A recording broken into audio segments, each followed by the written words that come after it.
Success is the only revenge. As you expand, they shrink into irrelevance. As you get louder, no one can hear them. You don't beat them, you cast a shadow so big, no one can see them to begin with. When people copy, they copy the wrong stuff because they don't know why it worked to begin with. And when it breaks, they don't know how to fix it because they didn't build it. So don't sweat it. Copycats will always be behind. Good shit. But success is the only revenge. Yeah. It is such a lovely... There's that... Want me to tell you the story behind it? Damn right. Yeah. So I was 15 years old.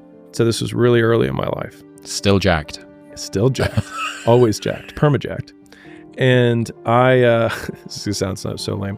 So I had this teacher. So I'm a freshman in high school. And I might have been 14, whatever the age is. And I'm walking through the hallway, and this teacher is like an admin of some kind, walks out of his office, and he's like, son. And I was like, I'm like, you're just in trouble. What am I gonna do? And he's like, you work out? And I was like, no. He's like, why not? And I was like, I don't know how. He's like, I'll show you. He's like, you got the genes. And so that teacher, Mr. Gibbons, ended up working out with me every day in high school and showed me how to work out. And he probably saw on some level that I was some angsty teenager that felt angry about whatever. And I, during our workout sessions, would be like, this guy said this to me, like, or like this, whatever. And I was like, man, I'm going to come back at our 10-year reunion. And I was like, I'm going to show him. I was like, he's going to be working for me, like, blah, blah, blah, blah, right? And he's like, no, he's not. And I was like, what do you mean? I was like, let me just have my moment. Right? He's like, no, he's not. He's like, and you're not going to do that. Not if I have anything to say about it when you come back for the 10-year reunion. And I was like, what do you mean? He's like, because if you come back at a 10-year reunion and say, hey, John, like everything I have, look at me now. He's like, the guy's going to laugh and be like, you did all of this to try and prove me wrong? Man, I feel sorry for you. And when he said that, when he actually played out what my like revenge fantasy was in real life, I realized it looked stupid. Petty. Yeah. I looked like the beta in the fucking situation, yeah. Right? Yeah. And so he was like, the only thing that you can do is win so big that all of them constantly compare themselves to you. And then you'll forget they exist. And that's when he said, success is the only revenge. He's like, it's not the best revenge. He's like, it's the only one. There's no other revenge. Because everything else is petty. Everything else does show that you were thinking about these people all day long, which means they win by default. He's like, all you can do is think about your goal and winning. He's like, and when you win, that's when you become so big that they shrink into irrelevance. You cast a shadow that no one even can see them behind you. This is the nuance, I think, on the previous point when we were talking about the toxicity of that fuel long term. Yeah, you can see me light up. Yeah. Well, I think that when you think about the activation energy of using the things that you don't like, you have to be careful that you're using them and that they're not using you still. And a lot of the time, I get this, and in my more juvenile moments, I see myself do this, where I'll know that there's a game that somebody else that I don't like cares about, and I'll imagine myself playing that game to beat them so that I can stick it to them purely for the reason of sticking it to them. Let's say that there's someone that really cares about being in shape, and I'm not in as good shape as I have been in the past, and I know that with muscle memory, if you give me 18 months and a good amount of testosterone, like the thing that they care about, I would be able to make them feel really bad about. Okay, so I would hijack my own direction purely to try and prove somebody else wrong in a desperate and somehow believe that that's me taking control of my life. Are you kidding me? I'm allowing them to ventriloquize me through pain that they didn't even mean to give me. The woman in the black dress.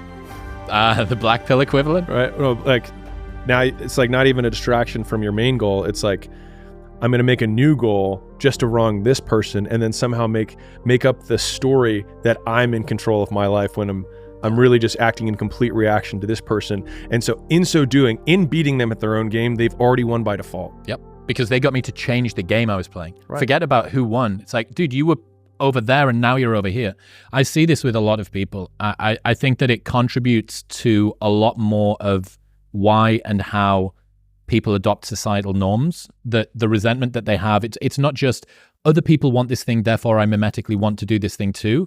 It's I know that other people will respect me and that my resentment will feel justified and manifest if I win at it. And that's really compelling. That's like a motivational spit roasting coming in from both ends. And it's really, really powerful. And you need to be careful. I mean, I think, one of the really early blessings, and I'll be honest, like, this is where I think I was fortunate, right? Like, I realized when I was about 28, right, that I had been trying really hard to beat. I mean, you'll notice a common theme with a lot of my stories, but I have one central person that I was trying to prove for a very long time, which was my father. And we're on good terms, by the way, because I always get that question. But this was after I left, and he disapproved of my whole thing. And for 5 years, we didn't talk very much. And so he calls me up he says, "Hey, you're going to want to sit down for this." And I'm like, "Okay, what? Are you pregnant?" And so he says, "I'm sorry."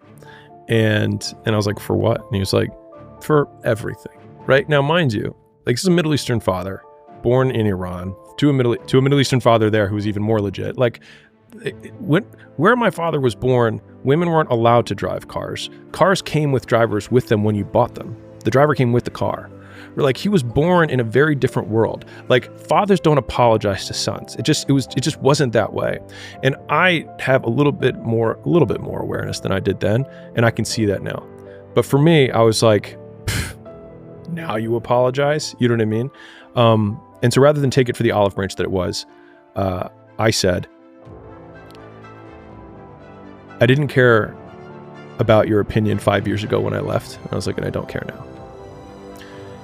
And he was like, "Well, we'll see how long your success lasts." And so what could have been a really nice exchange ended up becoming pretty ugly. But the main point there was that I wanted to, in the beginning, like, make as much as my father. Then it was make more than my father. And then it was make more than my father had ever made in his entire life. And once I had achieved that, I realized that, as much as, like, it sounds terrible to say this, but, like, I was trying to beat him at his game.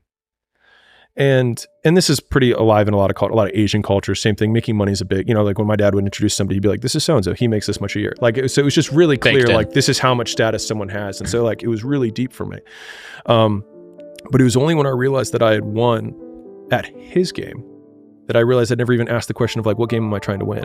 And I don't know how many people are actually trying to win at a game that they didn't even set the rules up for. So many. When they're in it. And that's why I say, like, I think I was fortunate that I hit a really tough goal, because my dad is a successful man, relatively early on. But that exchange, and then and then reflecting back and feeling terrible about myself for, like, saying what I said. And then I was like, I did everything that I've done to this point to beat my father, the man who actually raised me, who tried to make me the best man I can. And when I really start thinking about it, I'm like, I like who I am. He raised me. So doesn't that mean that he might have been the perfect father? And then that really messes with me. And so go ahead. Well, it's hard to think that the people you used to have contempt for, or distaste, or hatred, or whatever, shaped you in a way that you couldn't have been. And I often think about how the things I'm most proud of in myself are the light side of something that I was so embarrassed about, so ashamed about. Being an outcast as a kid meant that I love, or I'm capable of being on my own way beyond how anybody else is. Yeah. So far beyond it. I can work on my own in solitude for an endless amount of time. I can outwork anybody in solitude. Why? Because I spent almost all of my time between the ages of 6 and 16 in my bedroom listening to audio tapes, right? Listening to audiobooks and, like, throwing, like, a tennis ball against the wall, or, like, playing with my, like, fucking Mighty Mouse from Mars, or whatever they were called. What was it called? Biker Mice from Mars. That was it. And that was what I did. Yeah.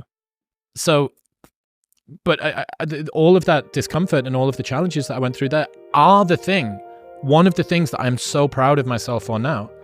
Okay, so what if I look back and I said, well, all of the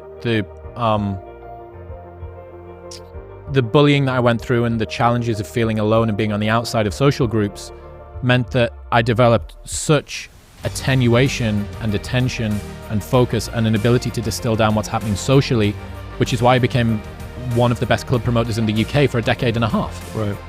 Because for all of my school life, I'd been obsessing over how Alex wears his tie. Maybe that's why he has friends and I don't have friends.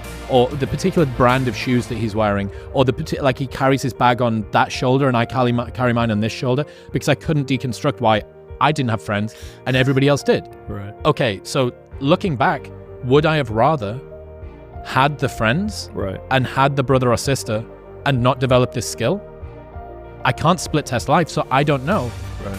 But my life's ended up pretty good and I'm happy with it. So I need to not only look back at that stuff as something not to hate, but something to genuinely be thankful for. Yeah. And that is, frankly, something I'm still working through. Well, yeah, it goes back to the first thing, which is like the most traumatic events that happen in our life. You know, they happen for us, not to us. But when you expand the time horizon, like those things, and to be fair, there are people who do have really crappy things happen to them and then it destroys them. Yes. And then that's it. And then they're just done. And that's all it is. Not everyone has like a moderate amount of childhood bullying and an only child with like parents that care about them or whatever. Because you were a child coping with the world with the coping skills of a child. I'm still largely that as an adult infant. Right. And so, but I think that, I mean, the key, at least for me, you know, my key takeaway from both of these kind of stories is more that all of the negative things that happen on the micro have the opportunity, if doubled down on, to be huge wins in the macro, and sometimes in ways that just a micro win would never have the ability to be doubled down on and become a capital W win in the macro.